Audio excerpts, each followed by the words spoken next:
right, welcome to another edition of Speaking of. This time, we're going to speak of content migration. And I'm your host, Steve Weissman. I'm the InfoGov guy at Holly Group. And I'm pleased to be here with Kevin Parker, who earned his fame and fortune as a CIO. Happy to be working closely with Kevin now, who will regale us with some tales of woe, I hope, and also some success stories that will make us sit back and go, whoa, hence qualifying as a tale of woe. So welcome, Kevin. Thanks for playing. Hey, thanks for having me, Steve. That's an old joke. It's nice being had. It is nice being had. It's good that you got to see me. It is. That's right. These are the jokes, folks. So, let's serious up here for a moment. I wanted to talk about content migration, really bred of some recent experiences that I've had. I'd love to get your commentary on it. Over the past recent, however long, a few months ago, our mutual friend, Alan Pell Sharp, and I set out to kind of take a quick temperature of where organizations were or are in terms of content migration, calculating that, gee, it's 2018, and at this point, there are a lot of organizations that have been using different content systems now for a decade. At the time they were cutting edge and did all kinds of really neat things that you couldn't as easily do before. So it's certainly not a criticism of that decision. And yet so many still have shared drives full of documents, but we can talk about that at a Yeah, different point. that's a different problem. Underutilization. Right. And maybe it's part of the same discussion. I don't know. We actually should explore that as we go. But one of the things that really surprised me, frankly, was how few relatively organizations really seem to think that that was an issue. The fact that they're using 10-year-old technology, getting some value out of it still. No one's suggesting otherwise, but that's an awfully long time to be relying on a piece of computing technology, isn't it? Shouldn't they be thinking about this? Yeah, absolutely. So you can put it in terms maybe that would help them. Things like, hey, imagine you still had your 10-year-old phone, your mobile phone that was the big brick, or maybe the little flippy thing. That nobody, well, I know a couple of guys, but they're not living in this decade. Nobody has that kind of old technology. The newer phones are more secure. It's the same with enterprise systems. There have been so many vulnerabilities, and as always will happen with computer systems, from year to year that really makes some of those, not only are they not getting the best benefit in terms of features, but it's really about the security, the stability, the recoverability of all those files, all that information. It's kind of dangerous to leave it on a rickety old system. Many people that we talk to about this acknowledge all of that. And yet, it still seems like it's an issue for tomorrow. Are they waiting for things to break before they do something? I mean, I get it to a certain point. Migration is hard and it's expensive. And there are things by the book that you really should do rather than just lift and move. Right? You want to take the Right. opportunity to clean the data, dedupe it, and all those fun things that we know so well in the governance spaces. But there is no fear or trepidation, it seems, in their eyes, which are still relatively clear, not bloodshot, because they're not staying up at night worrying about this. Why is that? Well, you kind of hit on it already. It seems like things are still working, and unless there's a crisis that's already happened because the system failed or compromised or something of those along those lines, people don't tend to focus on that. Businesses and all kinds of organizations have a ton of things that are always in front of mind. And they typically, just like people, will focus on the urgent, not always just the important. And really, part of the maturity of an organization, just like a person, is to learn to move toward taking care of the important things. And then you have less urgent things to worry about. But that's part of the issue is there's so many different things that come down the pike, so many different business initiatives and goals, and whether it's a for-profit business or if it's even a government with citizen services or whatever that you have at that organizational level, those are the things that they tend to focus on. And anything that seems like it's not clear in their head that this is crucial and it's the most important thing we need to focus on seems like wasted money. Now, it's not. You and I know it's not. It's very important for them to invest in that. What we have to do is really make a business case for why they don't want to end up on the news like maybe some of their competitors, or why, that I always find that it's better to learn from other people's mistakes than to make them yourself. But sometimes people have to make it themselves. And so whatever you can do to tie issues to faulty old systems or just needing to clean things up. Because let's face it, a lot of the time organizations don't want to do this effort because they know there's a lot of junk that they've got to clean up, at least the information and technology practitioners among them. And that seems like a lot of work. Is it worth it? Yeah, if you do it, if you can justify it, again, based on those business initiatives. So how do you justify it? I mean, what are the sub bullets of that heading that says, justify your life? So I look at it in terms of there's a whole core set of things that you and I and other information professionals would know that are important for information systems to be modern and to have certain characteristics, to be at a certain maturity level. I will take that list of really sort of the best picture from an industry standpoint for a given industry vertical or organization similar to the one that I'm serving at the time. And then I will look at their business initiatives and I'll look at their pain points. And if there's any way I can tie what I know is the better picture of how things ought to be to a pain point that they feel but maybe haven't identified, or to something that they have explicitly already identified, that makes it a lot clearer for folks. And I find that it's a lot easier to get the business cases approved and funding. So define easier. Possible. Okay, I'm laughing because completely out of it at the beginning, and we may listen to you. But I mean, I've gotten a number of projects approved that way. Sometimes they'll still tell you no, but at least you've given them business justifications in terms that those executives and directors can understand. That's really the key. Because they don't live in our world. They have their own world to live in terms of how businesses run. It's up to us to make it clear. Now, IT often can make the case because there's a lot of money tied in with the assets of technology. But we know that IT, information technology, is supporting information. If we can also tie those things together, we'll do better. A lot of times information professionals, and I've done this over the years too, really try to separate information management and governance from IT management and governance.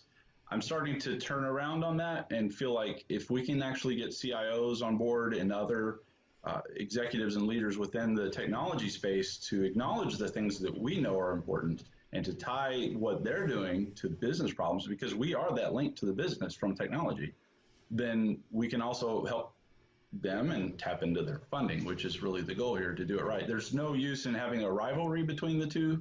I see that a lot too. And information governance leader may not want the tech person to do something, they want to own it, and that doesn't help. I try to build bridges and not walls in that sense. Yeah, no, I'm with you. First, I thought I should explain. I was laughing before because I always try to remind myself never to use the word easy about any of it. I will say Unless something. You have that little button, right? Yes, that's right. I have one of those. It's over there. I try to use the word. It's more straightforward. But yes, in terms of the bridge building, I have this little soapbox rant that many of the viewers may well have seen over the years, where I talk about politics, baggage, and religion, and a handful of other things getting in the way of trying to move organizations forward in this regard. What you just described often is the politics of it. It's the fiefdoms. Who owns the budget? And because a lot of organizations have either grown up that way or were built by acquisition, it gets really hard to break down those walls unless there's a strategic initiative around that as well, to make it clear that our culture is such, we are going to collaborate. You're going to be sincere about it no matter how much you fake it or have to fake it. You will work together. I find that as much an issue as anything. The baggage piece, it's interesting, and I imagine it's largely because we're well into the era of cloud now. I never really thought about it, but that was always, we're a Microsoft shop, and we're never going to think about anything that's not blessed by Microsoft, or vice Mm, versa. right. That people have come with baggage, their skill sets that are in the organization, and the technology stacks they've inherited over the years. Um, that would be worth pursuing. I think it's probably a different conversation, but why do I see that less? I sense that less. That kind of bleeds across to the religion, by the way, which are these just because we've always done it this way. Amen.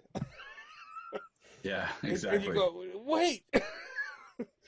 Or I've gotten it on the other side. You probably have too. We've never done it that way. So it's You're right. either justify by having done it or don't do it because we never tried it. Or we tried it and failed. Well, who tried it? Who failed? What did you learn? Did you do a lessons learned? I And find did that you it fail? gets less formal right away because it's just anecdotal at that point. Yeah, I get a lot of that. Oh, we tried that. It didn't work so well. I say, well, what didn't work? The technology? Because the Right. technology probably worked fine. This shovel stinks. It didn't put a hole through that concrete wall. It's like you're Right. using the wrong tool, fella. Right. Exactly. So, I find a lot of that too. I also just realized we're kind of drifting away from the central content migration question. But for me anyway, this is sort of how it goes. This is the nature of the beast. You know, if I'm working with somebody, let's say we found somebody who says, yes, my stuff is old, it's working, but realistically, if we get a few more years out of it, that'll be grand. I got to start thinking about this now. It's not atypical then to be talking about all these other issues too, because it's not just the technology. And I love, when you talk about pushing the IT governance and the information governance together, Right. because one feeds off the other, one's dependent on the other to bring value to the organization. And executives already know they should think about technology. They don't always know how to think about technology, and so it's still baffling to me that about half of large to mid-sized corporations and other organizations have a CIO that doesn't report to the CEO, so they're still not really on the main board. But the other half of organizations roughly do have that visibility. The ones that don't, they typically report to like a CFO. So it's really about a cost center. But Mhm. either scenario you find yourself in, if you can get on their good side and team up and do this together, you're going to get a lot more accomplished and a lot more visibility with the right people. Talking of reporting relationships, side question but related. Where do you like to see records management live? I've seen it increasingly being moved under IT and or a lot of times under legal, which isn't to say that it's not often a department unto its own, but when you have your organizational hat on, your CIO hat, where do you like to see it? Well, I'll tell you, I originally thought, like many others, that having records management, or in my case, my preference is just information management, all the different types of information, including records and knowledge and data and content, all those things together in its own department seemed like it would be great. But in reality, I haven't seen that play out so well because once you're on your own, then you have nobody to advocate for you. You're often left alone to fend for yourself. So I've seen it successful and not in different organizations, both in the IT side and also over in the business or the legal side of the business.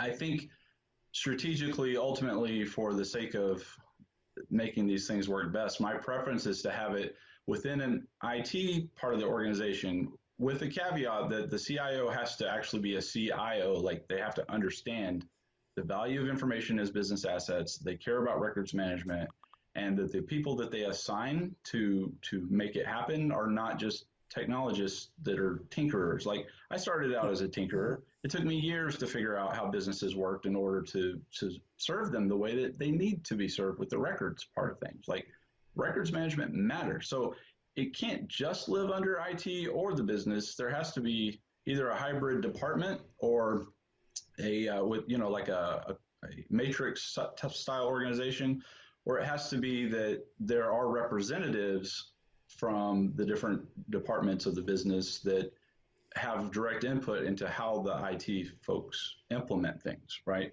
Right. Now, Right. a key to that will be to have an information and technology governance board, or two boards that somehow have somebody that they're sitting under maybe the same board level, the top executive, have those with representatives from everywhere. And then the people implementing this stuff is actually in IT, if that makes sense. It does. It's a favorite strategy of mine as well. Um, the biggest issue is breaking down those walls.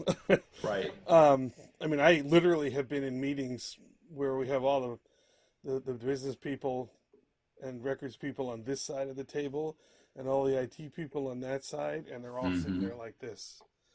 And I told Right. them, I said, I'm coming back tomorrow with a striped shirt and a whistle. I mean, this has got to stop. Right. But I have a client right now I'm working with where it's very much that melded approach where a working group was put together with representatives from around the land Right. to try to hash out a lot of these things. What do you do with the metadata? What do you call it? What do you call it? What's its official name? Which records series do these relate to? Because it quickly Right. became clear, there were so many silos of information too that, if nothing else, just having a universal search capability would solve a lot of problems. Well, you hit on something there, Steve, that is critical in any endeavor, but particularly in this space, and that is having a shared vocabulary. Doesn't mean that everybody has to use the exact same term all the time, like to be different than what their business part is doing, like their line of business. But it means that when they get together, they have to be using the same language, or at least have a thesaurus so they can translate between the two. Yeah, Because, like, you talk to an attorney in an organization about a policy versus a privacy person versus the person who's the admin of the email system, they're all going to have different ideas of what policy means and looks like. And IT folks think it's just instructions that you write in a certain very vendor specific way, whereas really it's the business's rules and roles, just like a retention policy, for instance. But they have different meanings for that word. They have different meanings for the word data, for content, records, and all those things. So it's really important to have a shared understanding of the terms you're using. right. And then let's not forget the insurance salesman who has his own definition of policy. Exactly. These are the jokes, folks. Okay, so let's come back to the content migration piece. Um, I have two questions. I have a feeling they're both sort of open-ended, and one's liable to be longer than the other to answer. So let's start with the more contained one first. Okay. And you're not allowed, by the way, not allowed, consultant or not, you're not allowed to say it depends as an answer, even though it does. All right. I'll bite my tongue. Sure. How old does a system have to get to be before it becomes a good idea to start thinking about what's going to replace it and where's that information going to go? You have 5 seconds, ready, begin. It depends. Sorry, I couldn't help that. I know. So, really, in that scenario, like, there's not a magic age. I would say when you're starting to approach 10 years, you need to look at things like end of life for that product. Like, is there support still? Are there people around that still know how to run the thing? Like, have you done adequate knowledge management from the folks supporting it over time? But what I'll also say here is I've learned in my experience, you should be thinking while you're planning to implement a new system, you should already be thinking about the system after that one. That blows a lot of people's minds. Like, that's too expensive. Like, we're already thinking about this one. Why would we do that? For a couple of reasons. One is most organizations have retention policies that are going to far outlast their technology. So when you spend a lot of time architecting these very complicated systems and you end up like, I talk about SharePoint. I'll give it a good example. I worked with a government agency that had a retention policy for 95% of the records that would be 75 years. Okay. I don't care what people at Microsoft will tell you today. I'm pretty sure there's not going to be a SharePoint in 75 years, or it will look vastly different from this. I mean, it'll, I don't know, be beamed down, not the clouds, but from like the nebulas in space, right? Like we'll go further out in the cloud. I know what it'll be called. SharePoint 75. That could be. So my point to everybody is, like, we had these engineers that I was on the team, and I was one of the architects who understand both sides of this, the technology and the business side of things. And they were trying to use all these very complicated, very specific ways of doing things and retaining records and triggering the retention and the clocks and all this. I said, those clocks aren't going to matter because those triggers that you're building are never going to be tripped. Like, it's never going to happen. 75 years from the records that are made today. Even if it's 7 years, like, you should be thinking about architecting a system so simple today that you can easily migrate in the future. That's a little bit different than the question you asked, but my point is start thinking about it as you're thinking about the new one you want to build today. That's terrific advice. So good, in fact, I'm going to pretend that I articulated it. Trademark, 2018. Yes. There you go. Sorry, it's all mine. No, but you did say easily, see. That's true. No, it's brilliant advice, actually. And like, okay, there is a point to this. We just had a bathroom redone in our house, and a large part of the decisions about what to do with that bathroom relate to resale. Not that we're planning to move or anything anytime soon, but you don't want to do something that's going to limit your opportunity down the road. So you have to be thinking a step or two ahead, unless you're planning about your whole bathroom again before you sell, because you put in, I don't know, rubber counters or something really goofy that you like that nobody else will. Right. So that may be something of a tortured analogy, but what you say makes perfect sense, because sooner or later this system is going to run out of life. Right. And whether it's you or a successor or the successor's successor, somebody's going to have to pick that up and do something with it. So why not do it smart now and document so that the next generation of whoever can say, oh, I get it, and today's tools are such, we can then carry the ball forward in this direction. I think it does answer the question, because the true answer really is it depends. But what you've done is you've thrown light on it in a way I think many don't appreciate or haven't come up with themselves, because they are busy going about their own humdrum lives. I've yet to hear anybody in the industry say those things about how you should be thinking about your next system when you architect this one. So, maybe they think I've got a trademark, or they're not listening, but they're focused on the technology usually. Like, what can I sell them in this current stack, and what can I do? It's not about what you can do today. It really is about how can you make things easier for yourself and the future, even if it's not your problem later. So, which brings me to the second of my essay questions. Although I think you recast it somewhat in a good way.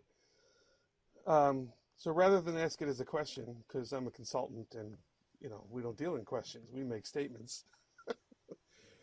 What you've said essentially is, I think, correct me if I'm wrong, that even as you're trying to figure out what your current state of being is as an organization, you need to be thinking about the future state at the same time. So where are we? And even in broad strokes, where do we want to be as an organization X number of years from now? And you really need both ends of that if you're going to figure out how to chart the course from here to there. Don't you? Yeah, I hear all That's the the question, time. don't you? Right. Yeah, I hear all the time from clients and from technology vendors, like, where's the roadmap? What's the roadmap? And I always counter with, well, what's the current state? And they may think anecdotally in their head, they know what the current state is, but I said, have you done a real assessment of the current state? And then what is that future state that's going to support your business objectives? Before you do those two things, you can't have a roadmap. It's like, telling Google, hey, surprise me when you're, mapping a course to wherever. But you don't know wherever. You got to know where you are and where you're going before you can plot the course. It's a whole new meaning now when you're on the Google search screen and it says feeling lucky. Exactly. I just can't click that. I think I tried it once and I was a little scared. So, no, Yeah, it's a Clint Eastwood voice comes out, isn't it? right? Do you, punk? Yeah. Punked. Okay, so then I'm trying to. Sorry, folks, you're used to this for me. I'm trying to find the beginning of my thought. So I guess if you have a lot of experience at this, as you do individually, I mean, you as a person, you already have kind of a methodology for this and how to think about the current state. I know, we have one at Holly Group, and you've contributed to that, and we continue to drive that forward. Um, are there particular high level, just quick, because I don't know how long we're into this interview, but we should wrap up soon.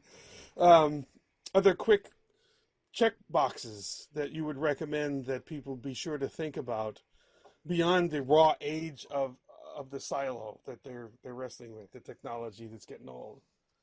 Right. So there's a couple of documents, a few actually, that you need to really look at and or develop as a part of this, and then some key metrics within those. So the first thing I always do is I look at what the business objectives are, whatever the organization.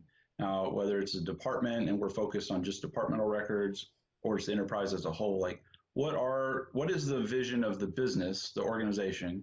What are the objectives? What are we trying to accomplish? And then look at pain points and things that have been going on with the business.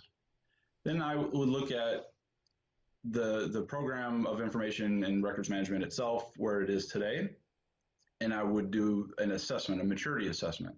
And doing something like CMMI or like the scale that we've developed with Holly Group, some type of scale, typically 5 points, different levels, whether you're in maturity level 1, nobody's at a 5 on most of those scales anyway, but where are you? And then what are the specific things within that?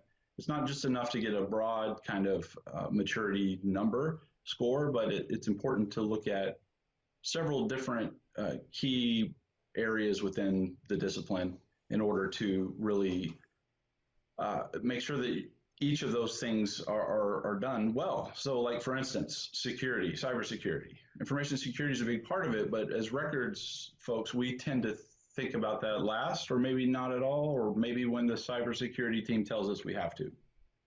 But it should always be part of an information governance and subsequently the information management part of the organization.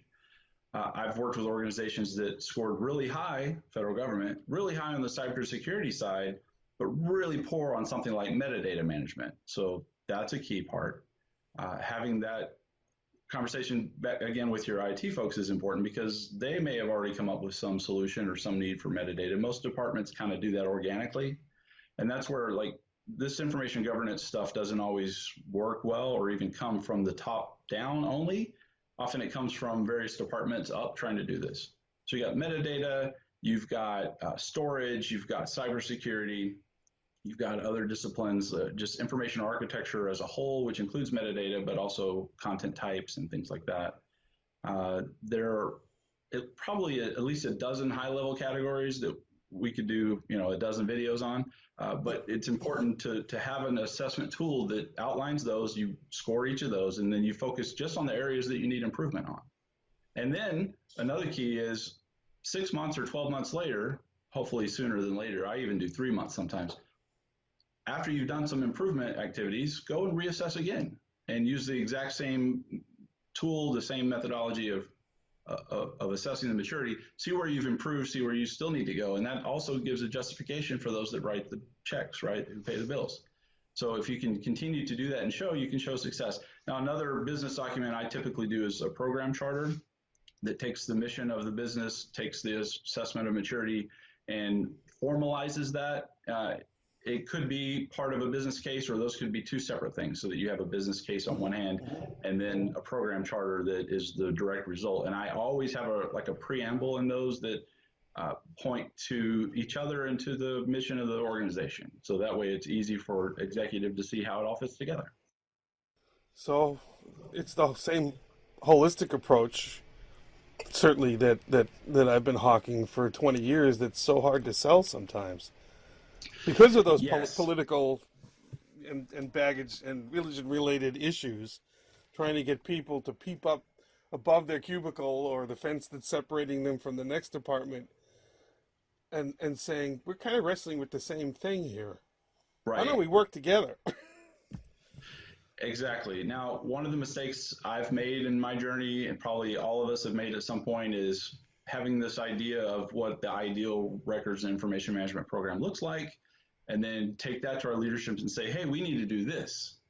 And that's our associations and the education and things, they give us really great tools that we need, but sometimes we take those and just try to apply them, like shoehorn them into our organizations.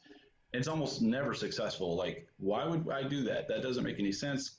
Those aren't problems that we actually have. Well, that's where you've got to go in and tie it to the business goals and the actual pain points. And like you say, each department probably has wrestled with these. I mean, that's how I got started. Was I had no authority when I started out in my career. I had nobody reporting to me. I was just a guy in IT that realized, hey, each of these departments have some of these same problems. Let me go try to befriend people over there and see if I can't bring them over to my cause. And we ended up transforming that entire college and how that particular organization did all of its information. But it started with us like at a grassroots level and then able to get that into policy of the organization.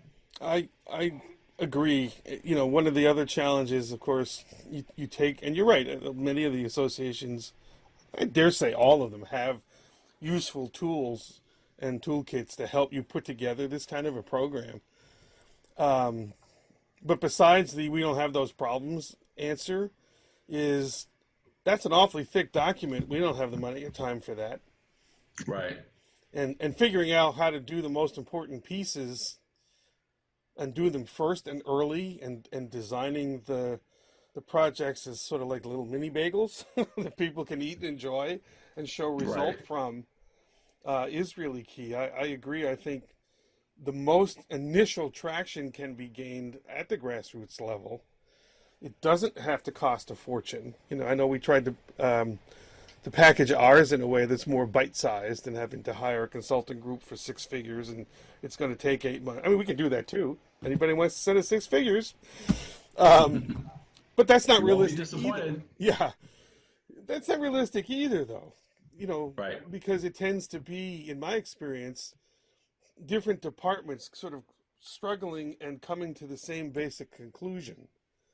Right. And so, just in terms of like my involvement in AIM and ARMA and the Information Coalition, and I think that's one of the real value propositions of that kind of group meetups, is talking to other people that are wrestling with the same issues that you are, Exactly. that you can learn different perspectives, different language to go back to your own group and try to make some hay.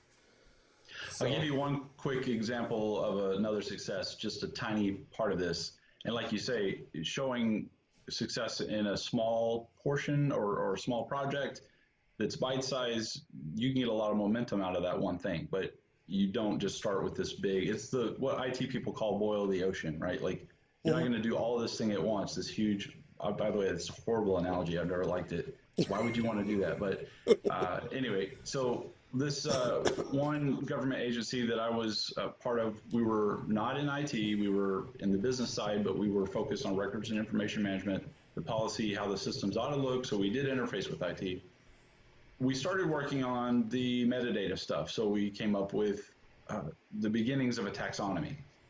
Now, somehow we heard through the grapevine that there was another organization, it happened to be like the public facing policy side of this particular agency, was already working on a glossary. And we said, maybe we should be involved with that. So we approached them, we talked to their project managers, we talked to the people leading it, and explained our position and how we would like to help. And they were just ecstatic to have us on board. So from there, we were able to bring in even other folks because there were multiple different initiatives going along to try to define internal and external terminology. And so we just expanded that to be our taxonomy project that also happened to have the thesaurus and the dictionary of what all these terms should mean. And it was very successful, and it allowed us to apply those same terms to the records management program in a much more understood way. Yeah. And it often takes that outside perspective, you being outside to the other group, Right. to bring it to somebody's attention. Right.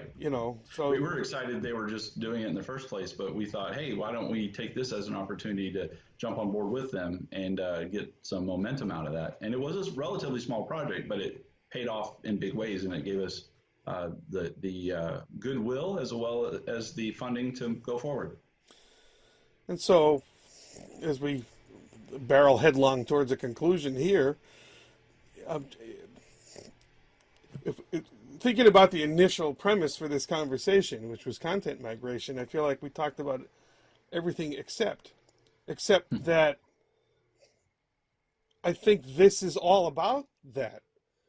That Right. these are all the threads that you have to untangle and then weave together into some sort of recognizable pattern. How's that for a metaphor? Before you even get to thinking Argyle. about, No, sorry. we're just spinning yarns here.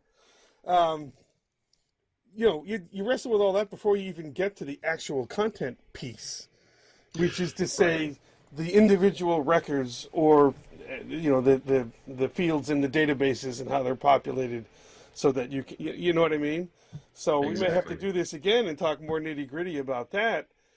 But I'm also thinking that one of the reasons so many people we talk to, while they acknowledge that their systems are aging and that they're going to have to be replaced, don't they're not doing anything about it yet because it's hard and because it's Right. expensive.